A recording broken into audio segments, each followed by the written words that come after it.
Pendant 4 ans, la Direction générale de la concurrence va enquêter sur Aspen.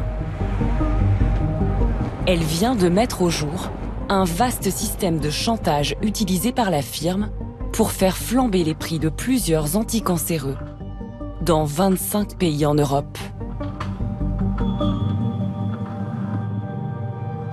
Dans notre enquête, on a trouvé que Aspen était prêt à utiliser une série de tactiques, de stratégies pour augmenter les prix.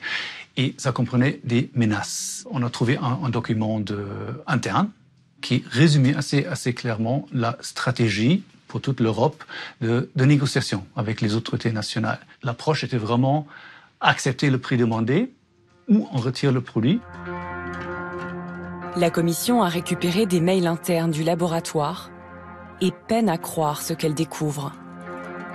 Comme cette consigne envoyée par un cadre d'Aspen à tous ses commerciaux. Les prix doivent être augmentés. C'est à prendre ou à laisser. Il n'y a pas d'alternative. Si les ministères de la Santé dans chaque pays n'acceptent pas les nouveaux prix, on retire les médicaments de la liste des produits remboursables ou on arrête d'approvisionner. Aucune négociation possible. C'était la stratégie pan-européenne de négociation. On y va, on demande les prix et s'ils n'acceptent pas, on négocie pas. C'est take it or leave it. À prendre ou à laisser. Ces menaces ont-elles été mises à exécution? En Italie, les pénuries d'Alkéran débutent en 2013, bientôt suivies d'étranges augmentations de prix. L'autorité de la concurrence est alertée.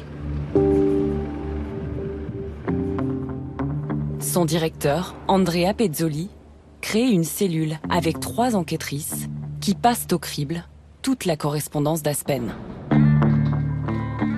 Elle découvre les méthodes de pression utilisées par le laboratoire pour spéculer sur les tarifs de ces anticancéreux. Comme dans cette lettre envoyée par Aspen à l'agence de santé italienne.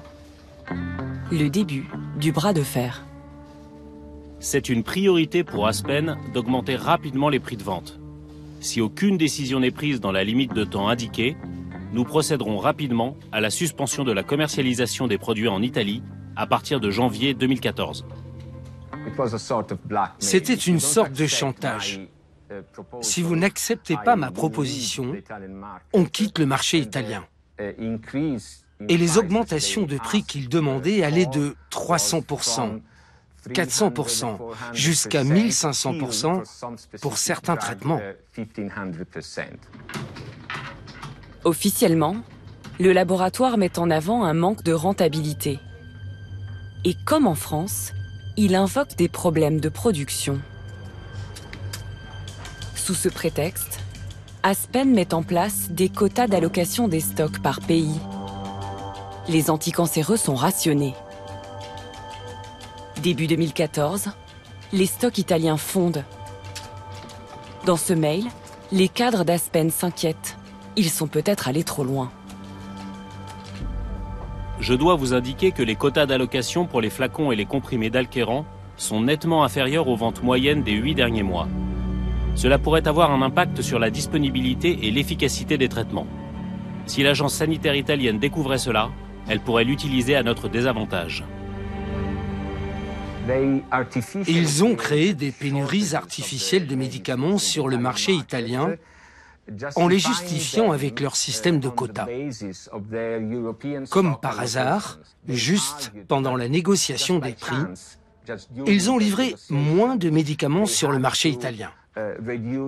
Ça a été un levier très puissant pour forcer l'agence sanitaire à accepter l'augmentation des tarifs.